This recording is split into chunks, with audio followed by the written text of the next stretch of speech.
sejak kebangkitan ulama bersama pengikut-pengikutnya istiqomah dan setia jaga akidah dan sunnah Rasulullah. Alhamdulillah segala puji baginya ulama bersama pengikut-pengikutnya istiqomah dan setia menjaga agama nusa dan bangsa. Mari kuatkan niat kita, kita bulatkan tekad kita, terus lanjutkan amal kita, mengembangkan hikmah kita. Assalamualaikum warahmatullahi wabarakatuh.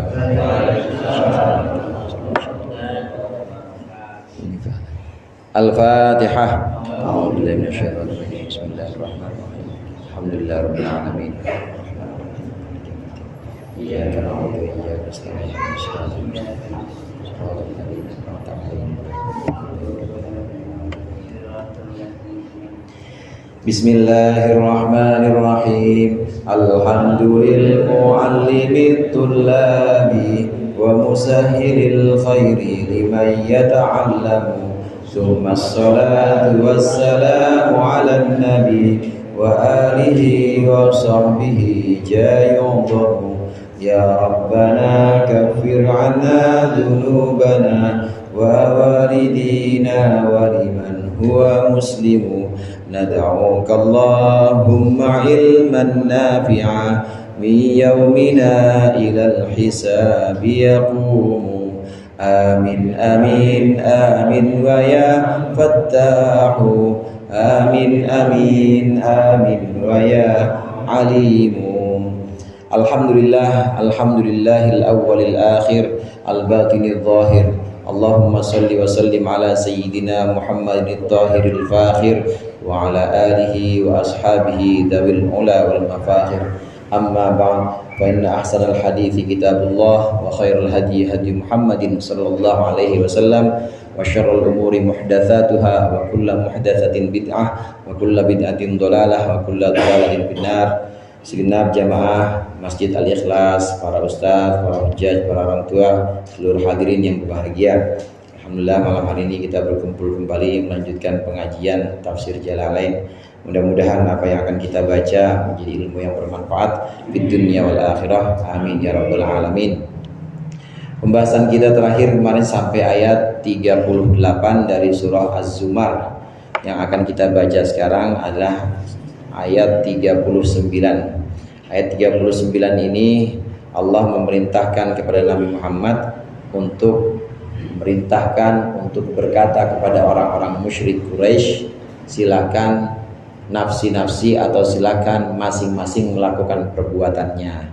Kita tahu dalam pembahasan sebelumnya orang musyrik Quraisy ini adalah orang yang percaya akan adanya Allah, tetapi di samping Allah itu ada Tuhan-Tuhan lain. Mereka buat berhala-berhala, jumlahnya 360. Ketika ditanyakan siapa yang menciptakan Allah, orang Quraisy jawab, ketika ditanyakan siapa yang menciptakan langit dan bumi, orang Quraisy pasti jawabannya Allah. Ketika ditanyakan siapa yang menciptakan kalian, jawabannya Allah. Tapi mereka selain menyembah Allah juga menyembah berhala. Karena akal mereka, pikiran mereka yang salah, mereka mengukur kemampuan Tuhan dengan kemampuan mereka. Kalau sudah mengukur kemampuan Tuhan dengan kemampuan manusia, salah pasti. Ukurannya karena urusan manusia banyak, ya Tuhannya harus banyak. Maka ada Tuhan hujan, ada Tuhan panas, ada Tuhan perempuan, Tuhan angin, Tuhan api, avatar itu mah. Ya pokoknya begitu. Itu alam pikiran manusia seperti itu. Alam pikiran manusia apabila ini kemudian disamakan dengan kekuasaan Tuhan, maka salah semua. Karena yang namanya Tuhan itu pasti tidak sama dengan makhluknya. Nah, di antara sifat-sifat orang musyrik Quraisy itu adalah menyekutukan Menyekutukan Allah, menganggap bahwa selain Allah itu ada Tuhan-Tuhan lain yang ngurusi urusan manusia yang sedemikian banyak. Nah, pada ayat yang berikut ini sampai akhirnya Nabi Muhammad, Allah perintahkan Nabi Muhammad itu sangat ingin, Nabi Muhammad sangat ingin orang-orang yang ingkar pada Allah ini iman. Bukan karena pengen banyak-banyakan pengikut, hadirin, bukan karena supaya banyak pendukungnya, tapi karena sayang, karena kasihan. Kalau tidak iman, maka kasihan perjalanan hidupnya nanti di akhirat itu sangat berat. Tanpa keimanan itu sangat berat. Yang ada dalam hati Nabi Muhammad, yang ada dalam keinginan Nabi Muhammad, itu orang-orang yang ingkar ikut pada Nabi Muhammad, ikut iman, itu adalah untuk menyelamatkan saja, untuk menyelamatkan supaya di dunia ini hasanah, di akhirat hasanah, supaya di dunia baik, di akhirat juga baik. Sampai akhirnya ya Allah sudah tentukan mana yang dapat hidayah dan mana yang tidak. Oleh karenanya di sini di ayat berikutnya Allah berfirman, qala Allah Ta'ala wa huwa asdaqul qailin, qul ya qaumi i'malu ala makanatikum inni 'amil fasawfa ta'lamuna man ya'tihi 'adzabun yukhzihi wa yahillu 'alaihi 'adzabun muqim. Qul, katakanlah wahai Muhammad, katakanlah ya qaumi i'malu ala makanatikum, wahai kaumku, berbuatlah kalian di tempat kalian. Maksudnya ala halatikum, dengan keadaan kalian. Inni amilun, sesungguhnya aku juga berbuat, ala halati, dengan keadaanku sendiri. Fasawfa ta'lamun, maka kalian akan melihat, kalian akan mengerti. Man, orang, mausulatun, maf'ulul ilmi, ini jadi mausul, isim mausul jadi maf'ulnya ta'lamu. Kalian akan melihat siapa orang ya'tihi, yang mendatangi kepadanya adzabun yukhzihi, azab yang menghinakan. Nanti kalian akan tahu siapa orang yang didatangi oleh azab yang menghinakannya. Wa yahillu ayyanzilu alaihi adzabun muqim, dan siapa orang yang akan turun atau akan bertempat kepadanya adzabun muqim, adab yang selamanya. Maksudnya daimun, yang tidak putus-putus. Huwa adzabun nar, maksudnya adalah adab neraka. Waqad akhzahumullahu bi Badrin, dan sungguh Allah telah menghinakan orang-orang musyrik Quraisy bi Badrin, dalam peristiwa perang Badar. Ini Nabi Muhammad diperintahkan oleh Allah untuk bilang Muhammad kepada orang-orang kafir, ya udah, masing-masing berbuat. Kalian berbuat, saya berbuat. Kalian berbuat atas dasar keyakinan kalian bahwa ada banyak Tuhan. Kalian berbuat atas dasar keyakinan kalian bahwa selain Allah itu ada sesembahan-sesembahan lain yang kalian sembah. Silakan, dan saya juga akan berbuat sesuai dengan keyakinan saya. Jadi masing-masing punya perbuatan atau punya amal. Dan nanti amal perbuatan ini, hadirin, dibagi. Amal perbuatan ini ada yang sifatnya itu qalbi, hati namanya. Ada amal perbuatan hati, ada amal perbuatan lisan, dan juga ada amal perbuatan anggota badan atau jawari.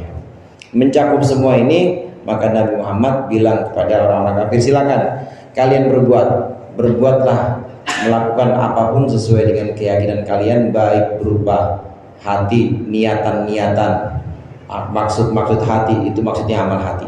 Kayak kita amal hati ini, waktu kita punya niat, punya tekad kuat bahwa nanti pulang ini kita akan sedekah, maka ini udah Allah catat. Kalau punya niat kuat dan duitnya udah ada di kantong, saudara, duitnya udah ada, udah siap-siap.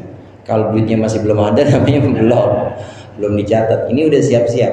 Walaupun ternyata gagal, misalnya, sudah Allah catat.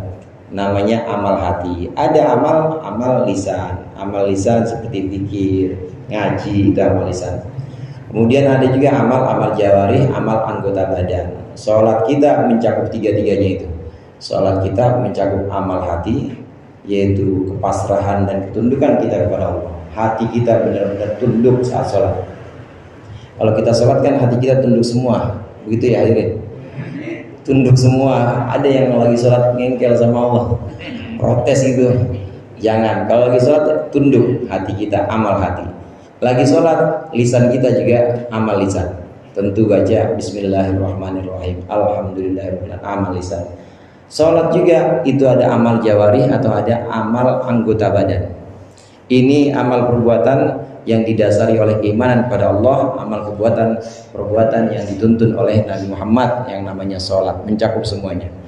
Orang-orang kafir silakan, orang-orang yang ingkar silakan kalian melakukan apapun amal perbuatan, dan kami dan aku, kata Rasulullah, juga akan melakukan perbuatan sesuai dengan keyakinanku. Maka lihat nanti siapa yang akan ditimpa azab Allah. Lihat nanti siapa yang akan terkena azab Allah yang hina. Artinya azab yang menghinakan dia. Kata saufa itu hadirin di surat-surat lain kan sering kita tahu. Kalla saufa ta'lamun tsumma kalla saufa ta'lamun. Kalau udah saufa meskipun belum terjadi itu pasti terjadi. Pasti terjadi, walaupun jauh jaraknya, tapi pasti terjadi. Kalau udah Allah sebutkan saufa, kalian akan lihat siapa orang yang akan ditimpa azab, ditimpa siksa Allah, kalian atau aku. Gampangannya begitu, kalian atau aku, kata Rasulullah, yang akan ditimpa azab. Dan ini terjadi, azab di dunia yang Allah turunkan kepada orang-orang musyrik Quraisy saat itu adalah dihinakannya mereka di perang Badar. Perang Badar itu hadirin itu 313 lawan 1000. Pasukan muslim 313, kemudian pasukan musyrik Quraisy itu 1000. Kira-kira 313 sama 1000 menang mana tuh? Kalau dihitung-hitungan secara kalkulatif di atas kertas pasti menang 1000. Tapi dengan izin Allah, ini Allah hinakan orang-orang kafir. Datang dari Mekah kemudian bertemu sama-sama di satu tempat yang namanya Badar. Badar ini ada yang mengatakan, sejarah mengatakan ini sebuah sumur yang beberapa kilometer dari Madinah ketemu. Jadi di luar kota Madinah, lebih dekat kepada Madinah. Datang jalan berhari-hari dengan pasukan yang banyak, gagah-gagah, ternyata harus pulang kampung. Jadi pulang keok, kalah. Kan dipermalukan oleh Allah itu. Dipermalukan oleh Allah 1000 lawan 13 kalah. Pasukan muslim yang wafat pada waktu itu ada 14 inilah yang disebut dengan syuhada Badar. Syuhada Badar ini termasuk orang-orang yang pertama kali syahid, atau orang-orang yang pertama kali Allah muliakan dengan meninggal atau dengan wafat di jalan Allah. Allah hinakan orang-orang kafir. Waktu Allah menyebutkan di ayat ini, saufa ta'lamuna may yukhzihi 'adzabun wa yahillu 'alaihi 'adzabun muqim. Ini sudah Allah buktikan beberapa tahun kemudian Nabi hijrah, dan Allah hinakan orang-orang kafir Quraisy dengan kalah di medan peperangan yang namanya Badar. Bukan tinggal di situ, bukan hanya sampai di situ, tapi saufa ta'lamun, kalian akan lihat mayyuzihi mayyahilu alaihi adabun muqim, azab yang kekal nanti. Itu akan kelihatan juga di akhirat, siapa orang-orang yang nanti di akhirat dan Allah hinakan dengan siksaan di neraka, kekal di neraka. Kalau urusannya ingkar kepada Allah, ingkar kepada hari akhir, yang namanya udah ingkar, orang nggak percaya. Dia nggak percaya kalau Blok M itu ada, ya udah susah masuk Blok M. Nggak percaya surga ada, nggak mungkin masuk surga. Jadi bagaimana ya, adanya tersiksa dan terus tersiksa. Demikian juga untuk orang yang ingkar kepada adanya akhirat, ingkar kepada adanya Allah, begitu juga ingkar kepada nubuwah atau kenabian Nabi Muhammad SAW, maka tempatnya di neraka kekal. Ini azab yang lebih pedih lagi dibanding azab yang ada di dunia. Ini perintah Allah kepada Nabi Muhammad SAW agar ya udah, kalau masing-masing mereka itu sudah tidak bisa diajak untuk iman, ya udah berbuatlah, kalian berbuat, aku berbuat, kata Muhammad. Kita lihat siapa yang nanti akan Allah hinakan dengan siksa. Inna anzalna 'alaikal kitaba lin-nasi bil haqq faman ihtada falinafsihi wa man dhalla fa innama yadhillu 'alaiha wa ma anta 'alaihim biwakil. Inna anzalna 'alaikal kitaba lin-nasi, Sesungguhnya kami telah menurunkan kepada engkau kitab Al-Quran, maksudnya linnasi, untuk manusia. Bil haqqi, kami turunkan dengan sebenar-benarnya. Muta'alliqun bi anzala. Ini ta'alluqnya kepada anzala. Menurunkannya bagaimana? Menurunkan bil haqqi, dengan sebenar-benarnya. Famani tada fali nafsi, maka siapa orang yang mendapat petunjuk maka untuk dirinya, manfaat untuk dirinya. Ihtida'uhu, bolehnya dia mengambil petunjuk. Wa man dhalla fa innama yadillu 'alaiha, dan barang siapa yang sesat maka sesungguhnya dia sesat atas dirinya sendiri, akan bahaya atau akan rugi untuk dirinya sendiri. Wa ma anta 'alaihim biwakil, dan sungguh tidaklah engkau sekali-kali itu dipasrahi atas mereka. Fatujbiruhum 'alal huda, maka engkau memaksa mereka untuk mendapat petunjuk. Ini sudah merupakan satu pernyataan dari Allah. Sudah Muhammad, engkau lakukan apa yang perlu engkau lakukan, mereka lakukan apa yang perlu mereka lakukan. Dan udah jelas, kata Allah, kami telah turunkan Al-Quran, dan di situ ada maslahat atau ada kebaikan-kebaikan untuk seluruh manusia. Al-Quran di dalamnya ini mengandung ajaran-ajaran, mengandung tuntunan-tuntunan untuk kemaslahatan manusia, baik di dunia maupun di akhirat.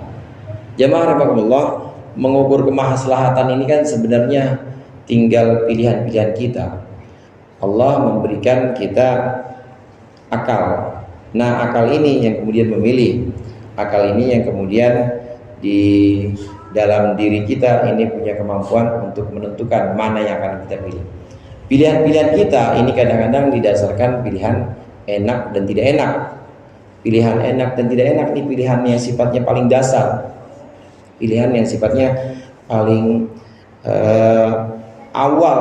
Ya bocah juga, ya bocah misalnya permen sama brotowali, tahu apa brotowali? Permen sama yang pahit-pahit, pilihan mana? Pilihan yang mana tuh anak-anak tuh bocah? Permen manis sama pahit, pilih yang mana? Pilih yang manis. Kalau saya mah kopi pahit mendingan. Manis sama pahit, pilih yang mana? Pilih manis. Yang enak-enak pokoknya. Pilihan yang dasar itu didasarkan oleh enak dan tidak enak. Nah, lebih lanjut lagi, orang dewasa yang akalnya lebih matang, maka pilihannya tidak akan didasarkan oleh enak-enak, tapi pilihannya akan didasarkan oleh manfaat atau tidak manfaat, manfaat atau rugi yang didapat. Makan dah permen terus, makan dah gula terus dah, makan gula semuanya yang ada kadar gulanya tuh, apa sawo misalnya, apalagi tuh yang gulanya tinggi. Semuanya yang kira-kira gulanya tinggi makan dah. Manis terus dipilih kalau nggak jadi penyakit. Maka orang dewasa sudah mulai tingkat pemahamannya dan kematangan akalnya ini sudah lebih sempurna lagi. Maka tidak hanya berdasarkan enak dan nggak enak, disuruh yang makan yang manis-manis dengan makan yang pahit, tapi yang pahit mengandung manfaat, maka pilih yang manfaat. Jadi berdasarkan manfaat, udah tidak berdasarkan enak dan nggak enak. Nah, yang paling tinggi ada pilihan-pilihan yang tidak berdasarkan itu semua, hadirin. Tidak berdasarkan enak dan tidak enak, paling dasar nih, dan juga tidak berdasarkan pilihan manfaat atau tidak manfaat, berguna atau tidak berguna. Karena kadang-kadang guna dan tidak berguna ini kadang-kadang ini juga menipu kita juga. Berguna buat siapa ya? Berguna buat kesenangan saya. Jadi kalau saya makan misalnya, ini berguna juga buat kesenangan saya, buat keluarga saya. Akhirnya dia nggak pikirin dapatnya dari mana itu makanan. Pokoknya berguna buat kebahagiaan dan kesenangan keluarga, dia nggak pikirin cara dapatnya.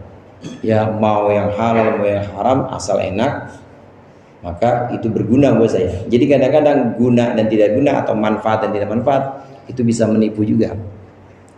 Ada pilihan yang paling tinggi, yaitu pilihan yang tidak berdasarkan itu semua. Pilihan apa? Pilihannya Allah, saudara. Pilihannya Allah ini semua ada di dalam Al-Quran. Pilihan Allah berupa rambu-rambu atau batasan-batasan syariat. Ada wajib, lawannya wajib apa? Wajib lawannya haram. Bukannya akal, bukan akidah, ini hukum. Hukum fikih. Kalau yang wajib akli, mustahil akli. Ini hukum yang ada di dalam fikih. Ini adalah hukum-hukum syariat, pilihan-pilihan Allah ini. Ada wajib, lawannya haram. Kita milih mana? Milih yang wajib atau yang haram? Wajib. Kemudian ada sunnah, ada makruh. Kemudian ada mubah. Pilihan mubah. Mubah ini yang sifatnya boleh dilakukan, boleh juga tidak dilakukan. Tinggal niatnya. Mandi itu mubah. Ya, kita nggak mandi juga sehat pagi ya. Nggak mandi asal duit banyak badan sehat juga. Nggak mandi itu pilihan. Nah seperti mubah ini mandi yang sifatnya bukan mandi wajib kan mubah. Kita niatin jadi ibadah. Dengan niat mandi sunnah maka jadi ibadah. Ada hal yang mubah. Nah 5 pilihan dalam syariat, wajib, haram, sunnah, makruh, dan mubah. Ini adalah pilihan-pilihan berdasarkan tuntunan Allah. Al-Quran ini menjelaskan ini. Kami telah menurunkan Al-Quran kepada engkau, wahai Muhammad, untuk kemaslahatan manusia. Di mana dalam Al-Quran itu ada tuntunan. Kita pilih mana? Pilih yang wajib atau pilih yang haram, pilih yang makruh atau pilih yang sunnah, atau yang mubah akan kita jadikan seperti apa? Ini adalah pilihan-pilihan yang ada dalam Al-Quran, pilihannya Allah. Nah, dengan demikian ada satu pahala dan ada dosa. Kalau sudah memilih, maka itu sudah tanggung jawab masing-masing orang yang milih. Ini bukan pilihan capres, bukan. Kalau udah milih misalnya mau melakukan haram atau halal, atau haram atau wajib misalnya, ini mau pilih yang mana, ini sudah tanggung jawabnya masing-masing.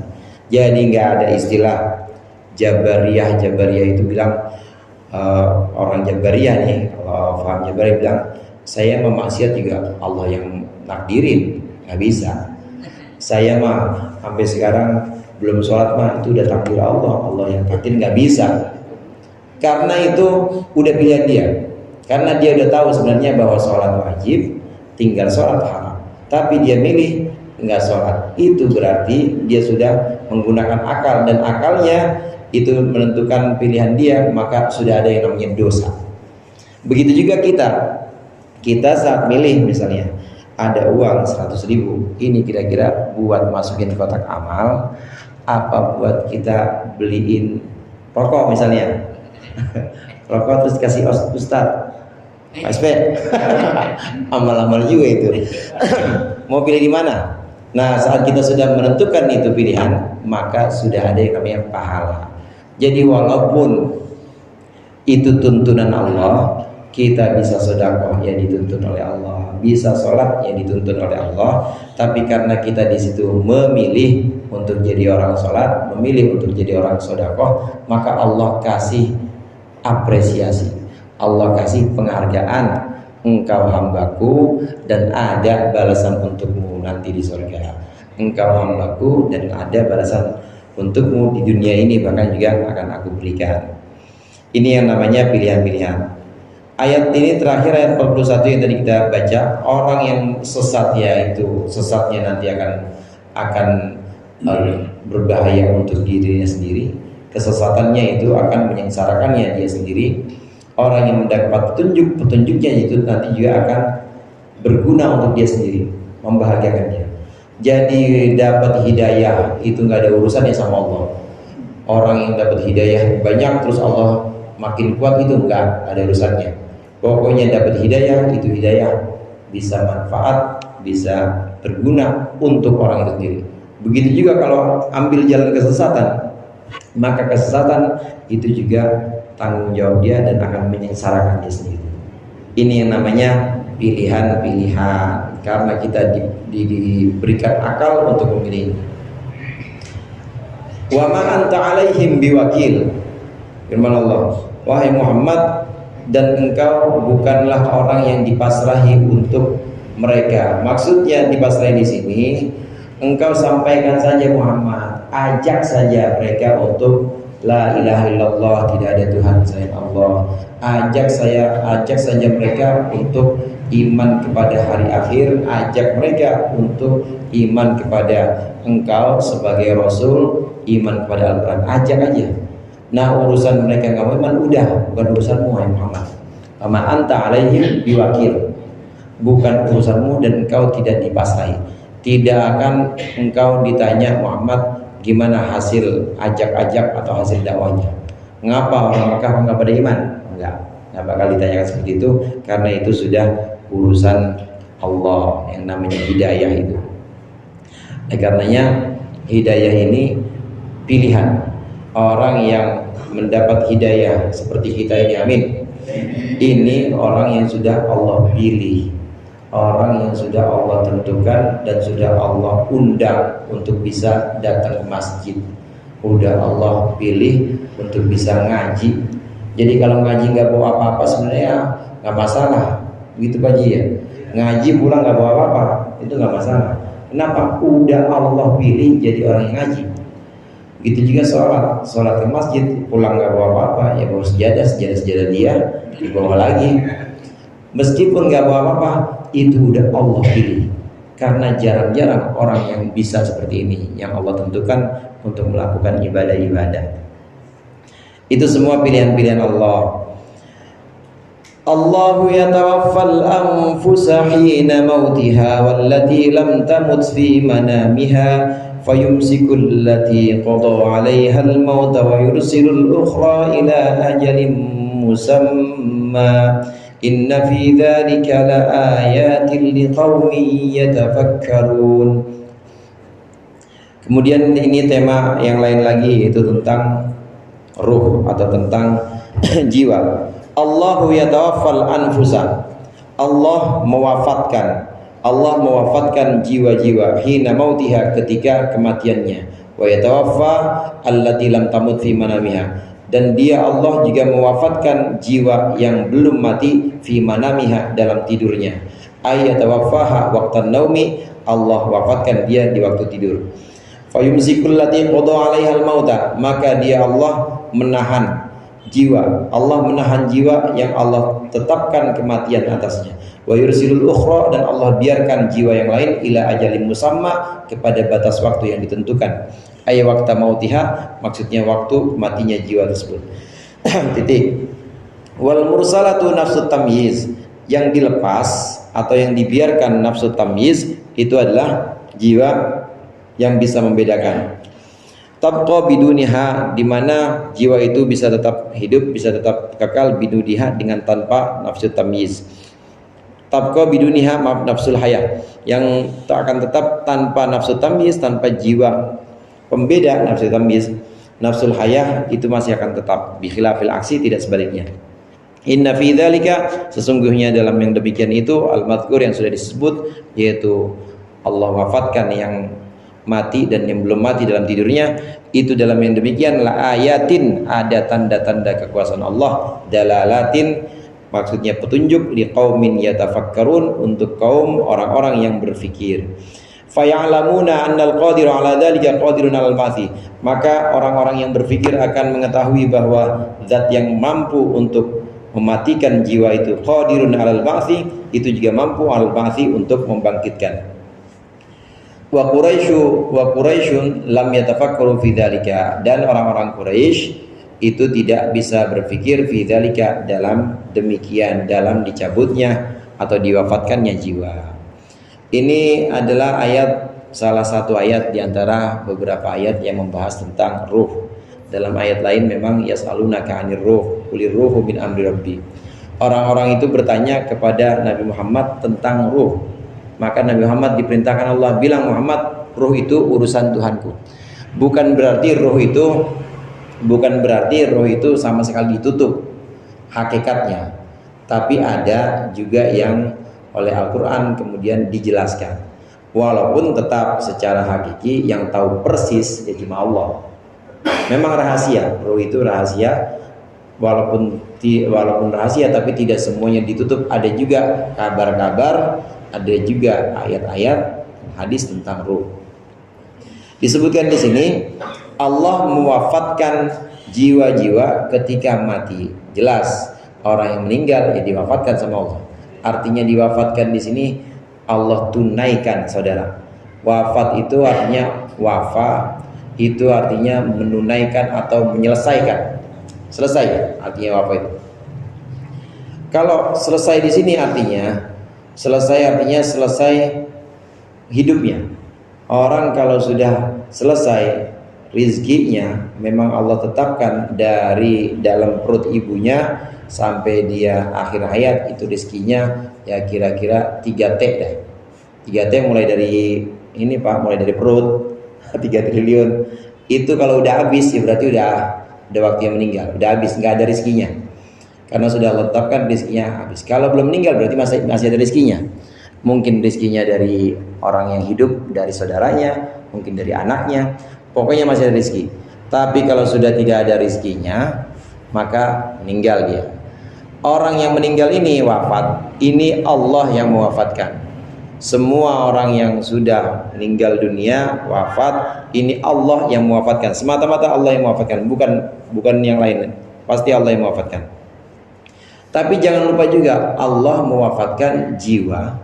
Allah menunaikan atau memenuhi jiwa yang belum mati pun itu Allah wafatkan. Kapan itu? Ketika tidur. Ketika tidur sebenarnya kita itu mati, Pak. Pak, ada tidur lagi ini. Pada mati. Ketika kita tidur, ini mati kita. Allah wafatkan. Nah, yang diwafatkan di sini dijelaskan oleh Imam Jalalain.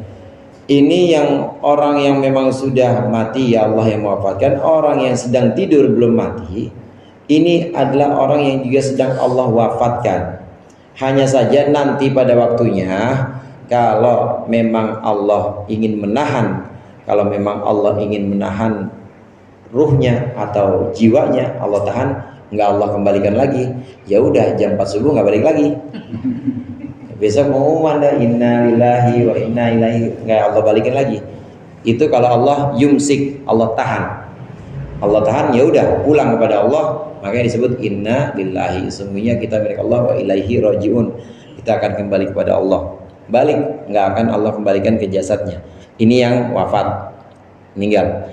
Ada juga yang belum meninggal, tapi Allah pegang jiwanya, ini Allah pegang, kemudian Allah tidak tahan. Wa yursilul ukhra, ini Allah lepas lagi, artinya Allah kembalikan lagi. Enggak Allah pegang jiwanya, enggak Allah tahan, tapi Allah kembalikan lagi ke jasadnya. Bangun subuh, alhamdulillahilladzi ahyana ba'da ma amatana, bangun subuh karena Allah kembalikan lagi. Ini semuanya ketika kita tidur itu Allah yang pegang jiwa kita. Jiwa ini punya potensi. Walaupun jiwa itu satu, kadang-kadang sebutannya dalam Al-Quran nafs jiwa, kadang-kadang ruh.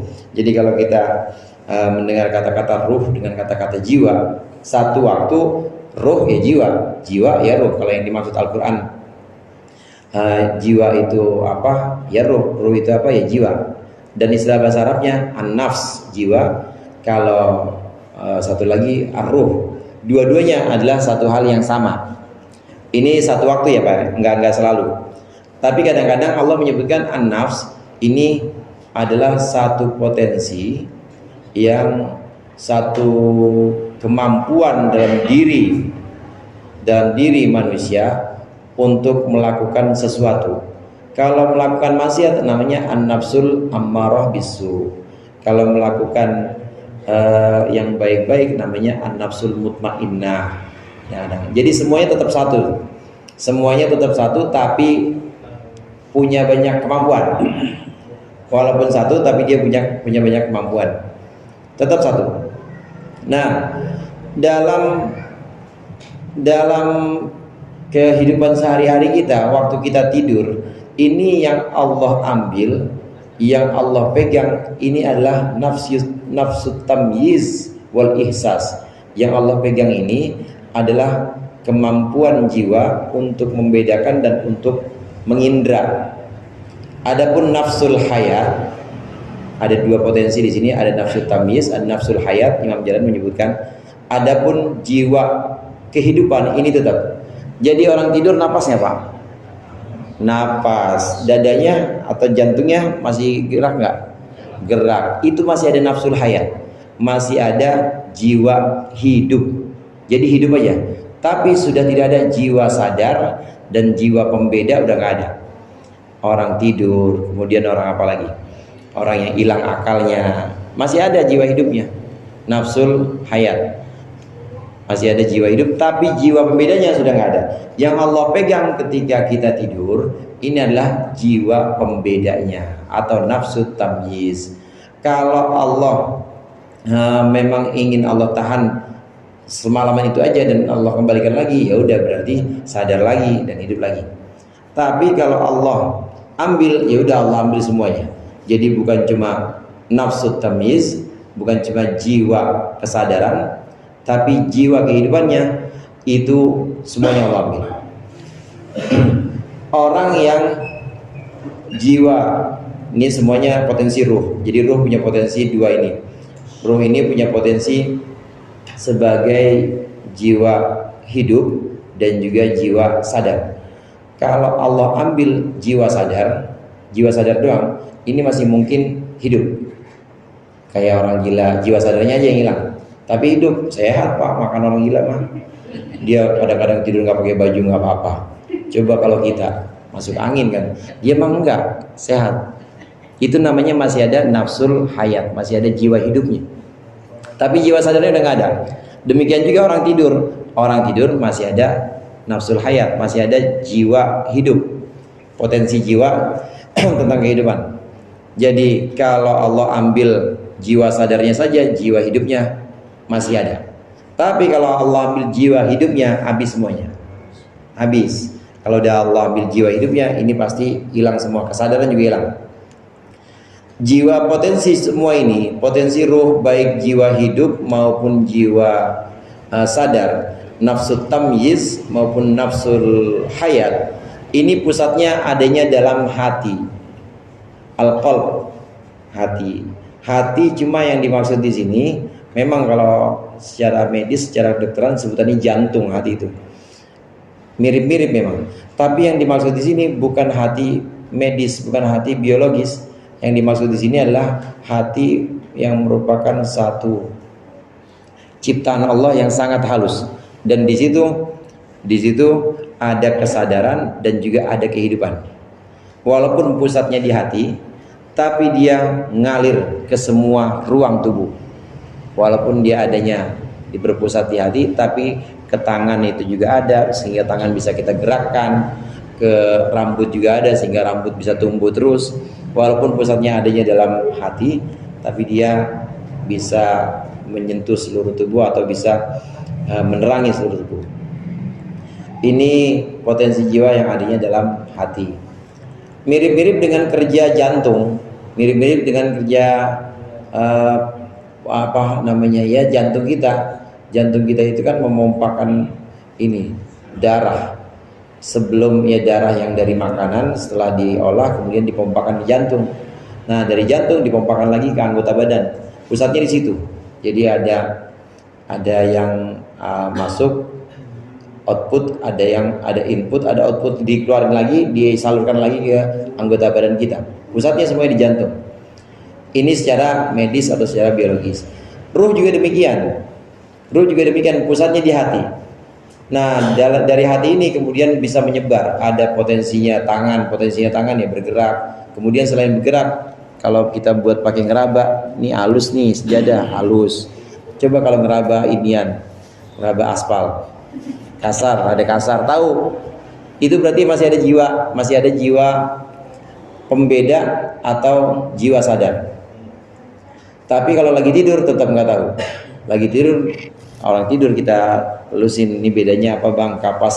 Ini kapas apa karpet? Nggak bakal tahu. Tapi hidup nggak? Hidup. Cuma jiwa sadarnya sedang Allah pegang. Potensi dua ini, potensi sadar, nafsu tamyiz wal ihsas, dan juga potensi hidup, nafsul hayat. Ini dua-duanya ada dalam ruh, dua-duanya ada dalam an-nafs. Meskipun potensinya dua atau bahkan banyak, tetap yang namanya jiwa atau ruh itu satu. dan nggak bisa dibagi, Pak. Tidak akan bisa dibagi, dia tetap di situ. Nah, ketika Allah menghendaki untuk Allah kembalikan yang tadinya Allah pegang ketika tidur, kemudian Allah menghendaki untuk dikembalikan lagi, maka Allah kembalikan ila ajalim musamma, sampai batas waktu tertentu. Maksudnya sampai umurnya kapan. Besok tidur lagi dikembalikan lagi sama Allah. Besok tidur lagi dikembalikan lagi sama Allah. Besok tidur lagi terus. Tapi satu waktu tidur misalnya ada yang gak dikembalikan sama Allah. Oleh karena itu Nabi Muhammad mengajarkan kita kalau tidur bismika Allahumma ahya wa amut wa bismika amut. Karena tidur itu mati. Tidur itu mati kecil, belajar mati.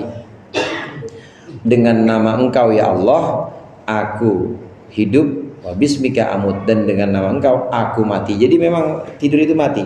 Hanya saja kematiannya kematian nafsu tamyiz, kematian jiwa pembeda. Adapun nafsul hayat, jiwa yang sifatnya hidup, ini masih bisa kita bernapas, masih berdetak jantung kita. Cuma ada bagian yang memang Allah pegang.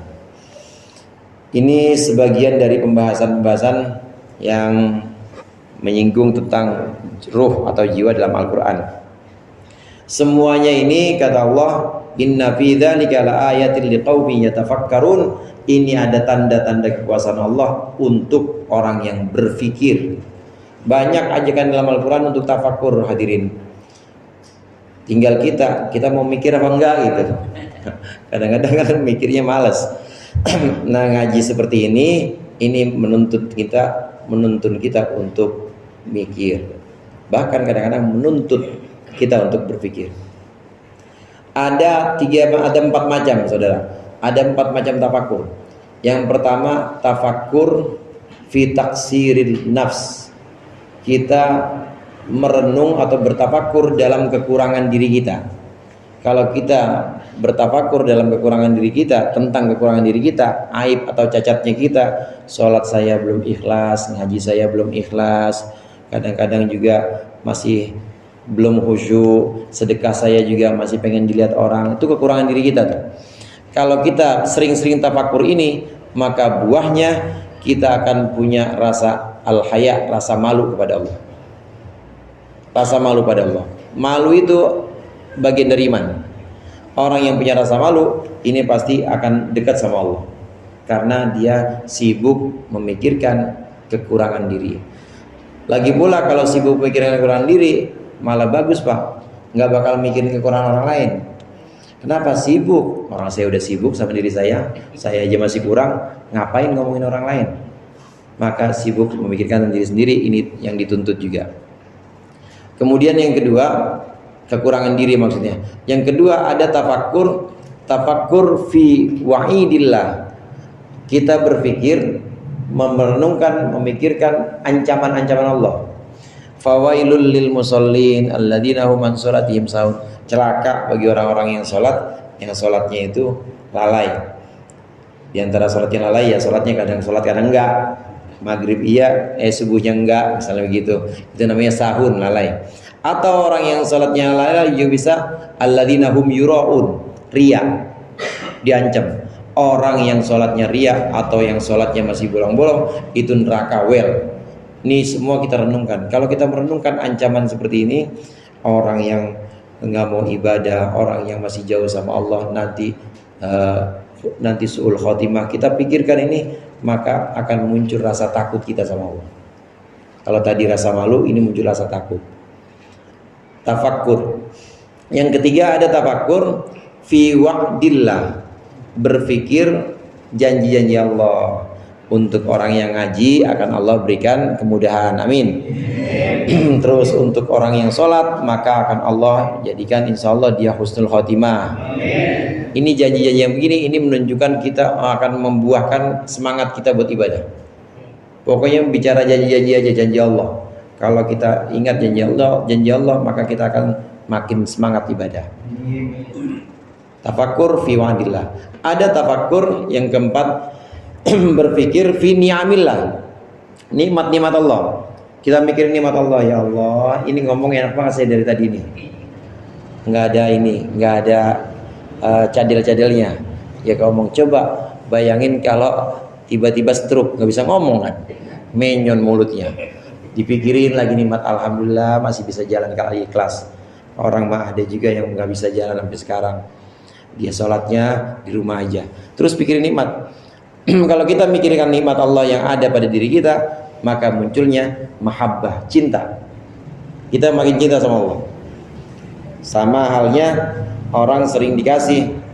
Saya kalau sering dikasih sama Pak Haji Mul, lama-lama saya pasti senang sama Pak Haji Mul. Betul nggak? Betul. Kita juga begitu. Kalau kita memikirkan pemberian-pemberian Allah, nikmat-nikmat Allah, kita makin cinta sama Allah. Ini tafakur yang keempat. Tafakur yang kelima, merenungkan tanda-tanda kuasa Allah yang ada di ayat ini. Merenungkan bagaimana itu kematian, merenungkan bagaimana jiwa kok sedemikian halusnya. Ini nggak ada yang kelihatan jiwanya, saya bukan jiwa semua ini. Badan semua, tapi gerak. Nah yang gerakin bukan badan itu, yang gerakin jiwa. Kita pikirin lagi tanda kekuasaan Allah yang lain yang ada di langit misalnya. Nah dengan memikirkan ini semua akan muncul rasa tawajuh. Tawajuh itu menghadap. Kalau kita memikirkan tanda kekuasaan Allah yang ada dalam diri kita, seperti ruh tadi, atau yang ada di alam semesta seperti matahari, bulan, pergantian siang dan malam, maka kita akan mendapat buah atau hasil yang namanya tawajuh. Madep terus kita madep terus pada Allah. Inni wajjahtu wajhiya lilladzi fataras samawati wal ardh. Sesungguhnya aku hadapkan wajahku kepada pencipta langit dan bumi. Maksudnya begitu kita melihat ada hujan, Allah yang sedang menurunkan hujan. Kita melihat ada orang ngaji, ini yang nuntun semua Allah. Ini namanya tawajuh. Jadi melihat segalanya itu di situ ada Allah perannya. Wallahu a'lam bishawab. Mudah-mudahan bermanfaat. Lebih kurangnya saya mohon maaf. Wallahul muwaffiq ila aqwamit thoriq. Assalamualaikum warahmatullahi wabarakatuh.